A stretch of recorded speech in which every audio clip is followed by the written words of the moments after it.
What's up, YouTube? Is how to change your brake pads on a 2008 BMW X5. First, you want to start off with removing your wheel. You got 5 of the 17mm screws here, and you can use a breaker bar like I did. I used one of these breaker bars to remove the tire. And once you get the tire off, you know, you got this cover here. This little cover right here, holding in the brake caliper and whatnot. So you want to use a flathead to remove that cover. And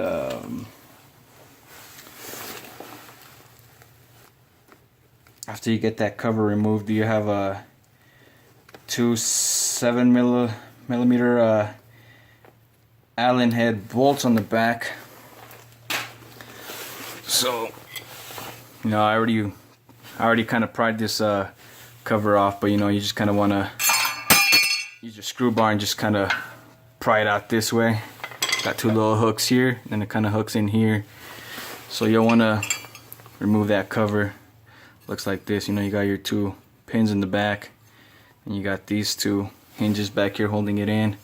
So once you get that pried out, you got these little black covers all hiding the screws back here. If you look back here, this is where those little covers go. Just use the little flathead, pry them out. And then if you look in here, you got the 7mm Allen head bolt back here. You got 2 of them. You got 2 of them over here. So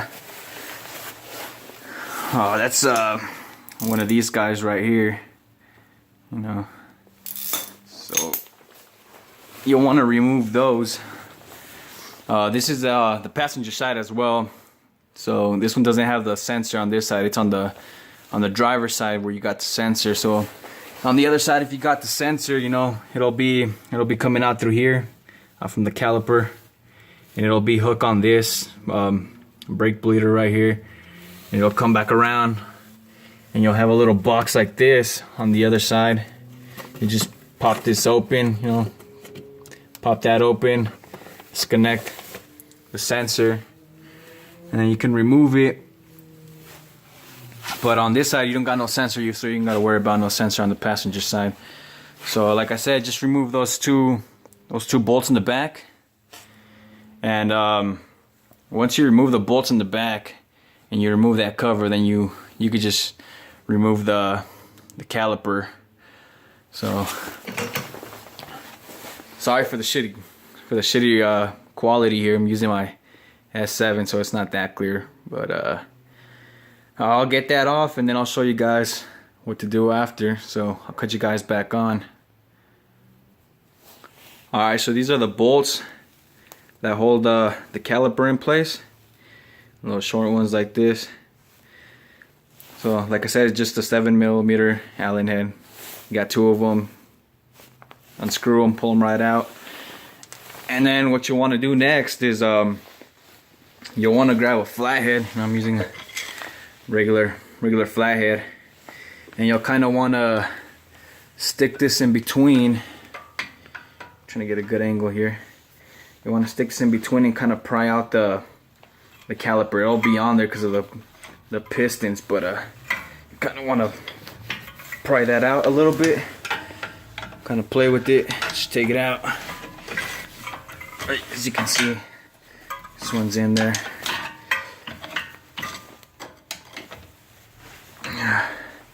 Now I'm gonna get this caliper off, guys, and then I'll get you guys back on. Alright guys, well, I got my caliper off, so here it is. You know, there's the brake pad right there.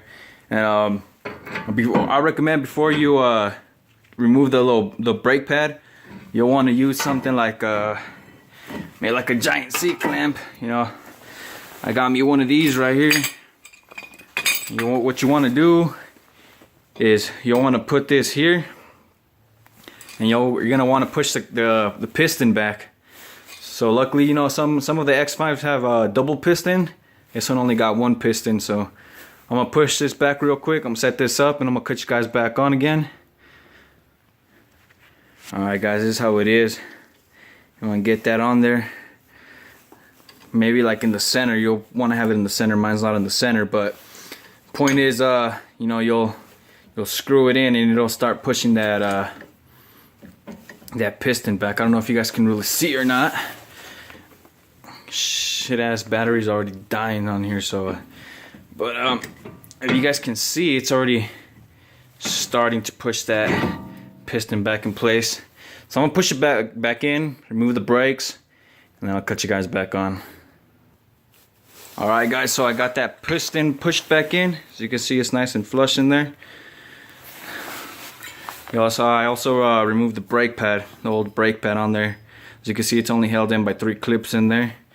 Before you go to put this back, just remember that this bottom one goes on the bottom, you know, just like that. Pushes back in there. And this one over here, this one just slides out real easy, you know, nothing to it. And then when you go to put your new one in there, just slides back in there like that. You'll put the new one on there, slide that, clip that on there. And if you have some dirty ass calipers like me, you know, you'll want to go ahead and use some brake clean and clean all that up. You know, I'm using a little brush. You know, I got my brake clean right here. You can get that at any auto part. You know, I got that at AutoZone. And maybe use like a little brush. I'm using one of these little detailing brushes that I had laying around. So double sided, you know, little side and a big side. But yo, what you want to do is spray some of that cleaner on there and kind of just clean that up right there. As you can see, look at all that dust on there. I want to clean that up for sure. But once you clean that off, you'll be good to go. So I'm gonna go ahead and put my new brakes back on, guys, and cut you guys back on. You know, there's nothing really to it. Decided to make a video because there's nothing on YouTube really on how to change them. There's a couple videos up. Oh, I only saw one, but you know, this is a little bit more informative, I guess. So I mean, a couple videos up.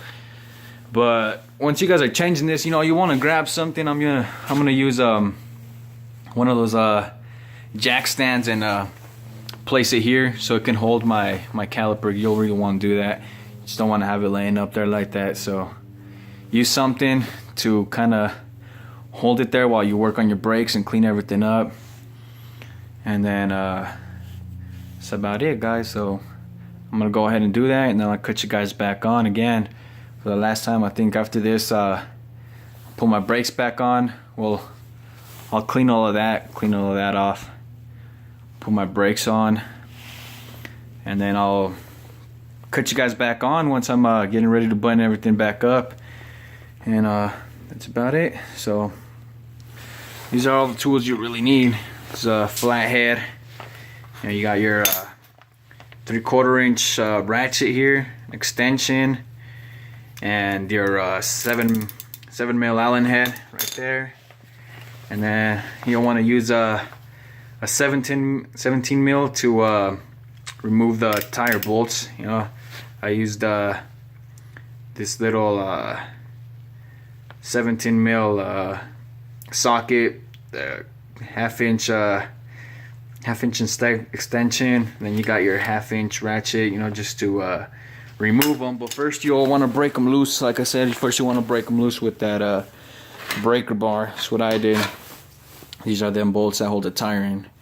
But like I said, I'll go ahead and put everything, clean everything up, and then I'll cut you guys back on and show you how simple this is. You know, there's nothing really to it as long as you got the right tools. Oh, and one thing that I also forgot to mention is you're gonna need one of them boys to push the piston back in. I got this at AutoZone for like 15-20 bucks around there. Not that expensive. But also, guys, just make sure that you guys are really using the 7 mil Allen head. You guys don't want to be an idiot like me, and I try to use a 1/4 inch mil Allen head and one of my bolts got stuck, so I had to go buy some new ones. I'll show you how dumb that was. So let me get that bolt and show you guys. So that's what happens when you don't have the right size.